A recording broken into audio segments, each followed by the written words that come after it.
you know what? I might as well start trying to have my little mid-yoga confession reflections, whatever you want to call it. I'm in my 6th weekend, and as I was heading over here today, I had this realization that actually made me start welling up with tears.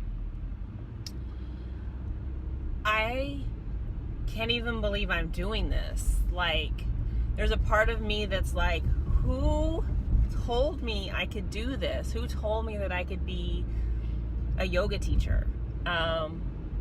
Obviously I told myself, but I'm saying that there's a part of me that feels this way. There's also a part of me that knows that I'm doing this just as much to help other people as I am to help myself. Yeah, it's like, it really occurred to me. It's super deep in that.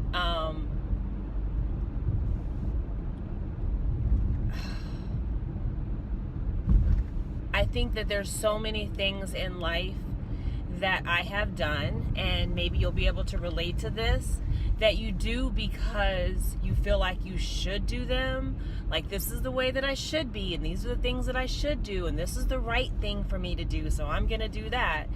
And if someone had told me even a year ago or 6 months ago that I would be doing hatha yoga training, I would have probably laughed and been like, no, I don't even know who you're talking about.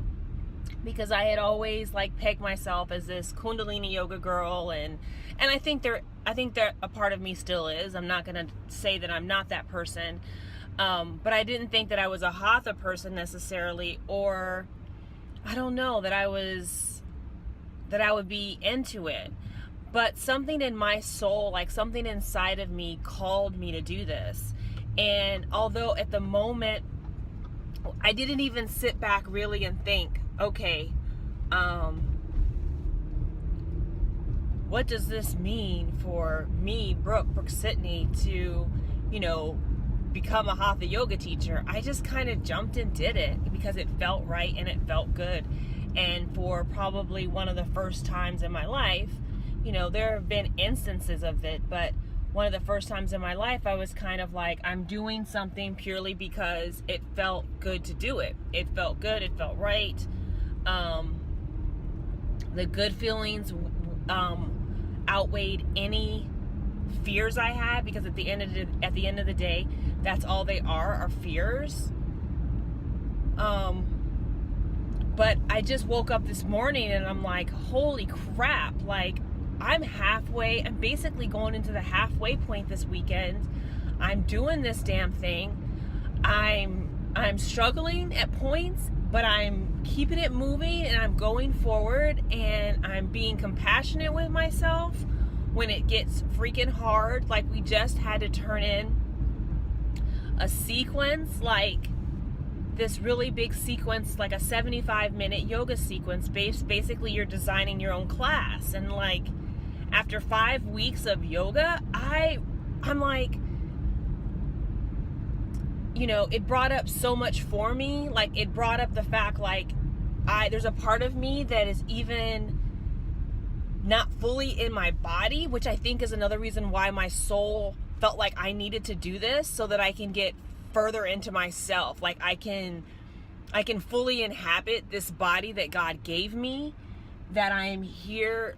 I'm all about divine purpose. I'm all about doing that, but like, and honoring my temple and all that kind of stuff. But like, in terms of fully inhabiting it, and in terms of like fully feeling everything, no, like that's a soul lesson for me, I think. And that's like one of the reasons why I'm doing this yoga. And even with the yoga project that I'm planning to do, it's all about connecting my body to the energy in my subtle body, and healing, and just deepening into myself. And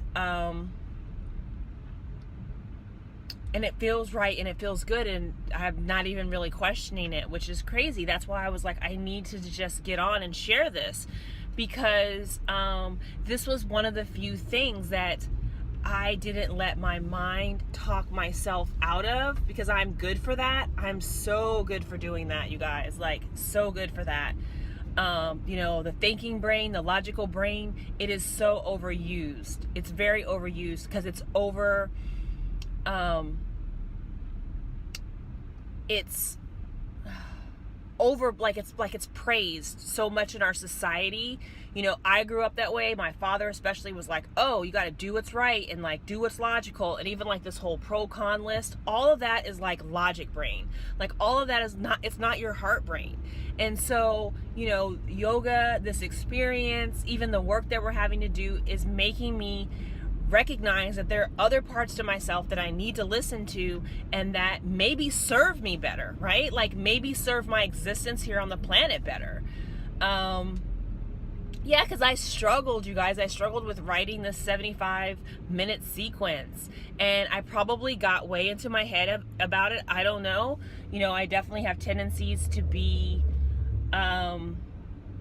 obviously, you know, I'm an attorney and a journalist. So my researching brain, my thought brain, that turns out, the organizational part of me turns on, the skills that I have learned in some ways to help me thrive and survive in this world. Like I probably overthought the hell out of that sequence and getting the poses right, and I don't know. And then I realized also doing that exercise that like I'm a little like unattached or like dissociated or whatever with my body. Like there were times when I was like moving my hands and I was like, what am I doing? Like it didn't even click to me immediately what the heck I was doing. Anyway, I say all this to say, like, this is the reason why I'm in this program. This is the reason why I'm doing it. This is the reason why my soul called it forth and says, you know, it is time, right? It is time. You're not going to live another decade on this planet without being the fully embodied person that you deserve to be, right? That you deserve to be. So anyway, I have rambled a lot, and I hope it was I hope someone gets something out of it. Like I really do. I hope that like something that I'm saying clicks with someone, you know, like that. Whether yoga is your path, and that's cool if it's not, but like just the idea of us fully inhabiting our lives, and part of that is like our bodies and the spaces that we're in, and you know, not denying or ignoring our logical brain, but listening to our heart brain, listening to our intuition, especially as women. Okay, that is a God-given gift for us. So yeah, you guys, you know, love and light. I'm so blessed to be able to share even with you, even to have this experience. I don't take it for granted. But I really felt like I had to say this right now, because if I don't say it right now, it's going to be gone. Tomorrow it's going to be gone. In 20 minutes, this thought's going to be gone. And I'm saying as much for you as I am for myself. So love and light. Hello, hello, hello. So tonight, it's actually Saturday night, and it completes weekend 6 of my 12-week training to become a Hatha yoga and meditation teacher. And I'm doing this training. If y'all just tuned in for the first time, you need to go back and watch the other videos. No, I'm teasing. I'm doing this training through Green Tree Yoga Studio in Los Angeles. And today was wild. If you, you know, as you're listening to the earlier part of my day, I really gave a quick download and some reflections on kind of where I'm at, like mentally and emotionally and spiritually, in terms of where I'm at on this journey. And so today, I think that I'm still really processing and integrating. The interesting thing is that last night we had a special class. We had a gong class, which you'll see if you go to the earlier video. And although I was definitely like gonged out, like a little bit of spaced out, I wasn't really sure the effects of that until today. I have been very emotionally tender after that. Yeah, like everything makes me a little teary today. I don't know why. I think it's emotions and things that just need to move through my body. And so I'm just going to bless it and just be like, fantastic. But so I've just been a little bit more introverted and reflective, I think, in the past 24 hours. So today, what did we do today? We always do meditation basically when we start, and I really enjoy that. I always enjoy the meditation. And then we also, thinking, how can I forget already, right? So we also always do a talking circle, which is great, sharing about our weeks, and like we're reading the Yoga Sutras and we're asked to take a sutra with us, like work a sutra during the week, like see which sutra applied to our life this week. And so we all really share. And I have to say that is actually one of the best parts of my yoga teacher training, is hearing other people's stories and how they're living the yoga. Because it's not about just being on the mat, it's about living your yoga off the mat. So seeing it played out in 15 other amazing women's lives there's no words. There really is no words. And then after that, we had this amazing lady named Dr. Jacqueline. She is a licensed psychotherapist, psychologist, although she's retired now, and she's a yoga teacher. And she came to talk with us about the ethics of becoming a yoga teacher and some of the things that we should consider along the path. And I was blown away by not only what she said, but who she brought to us, meaning the essence, the grace, the beauty, the composure, the dignity, did I say grace, of this woman.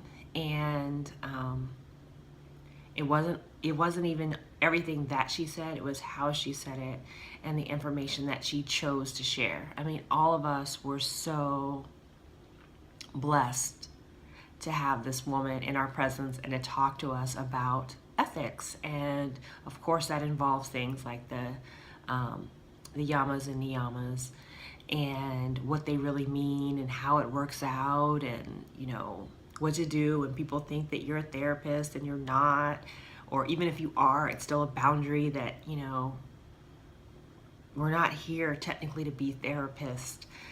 And so that was really interesting. So it was like a good starter to, I think, a lifelong conversation as a yoga instructor.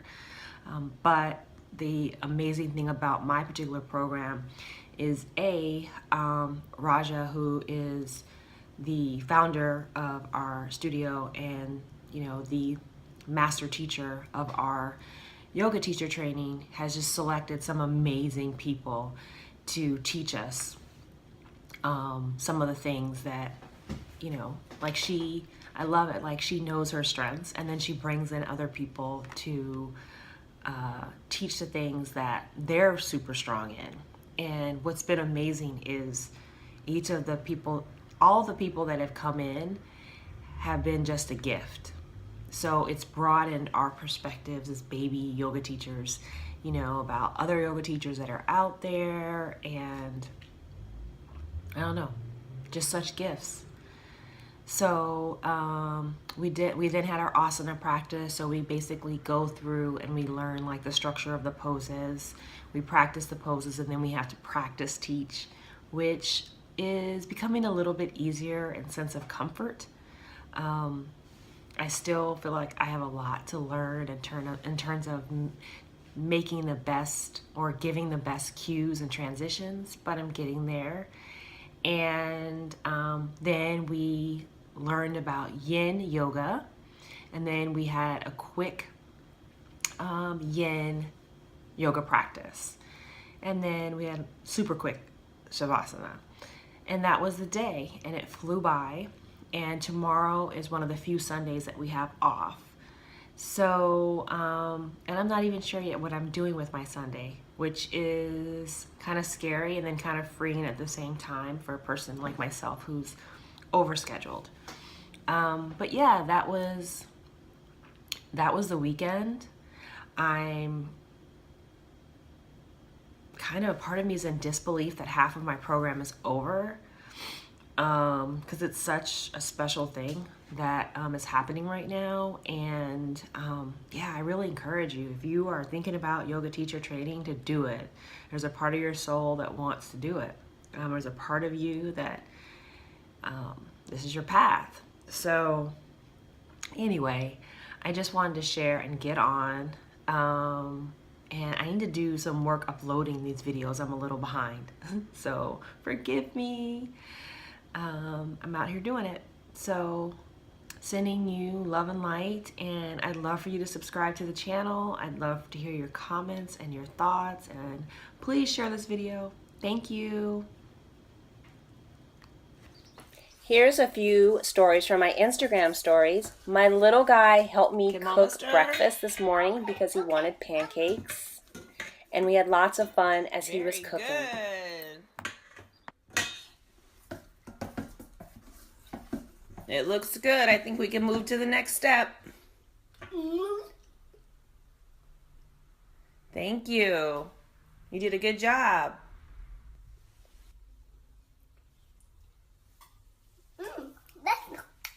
This is a marshmallow story. Tastes good. And he's even becoming a pro at making eggs. It's awesome. Breakfast with my favorite guy. This is what a yogi looks like after they have completed 6 weeks of yoga teacher training. Woo woo. And loving it. Exhausted, but loving it. I can't believe it's half over.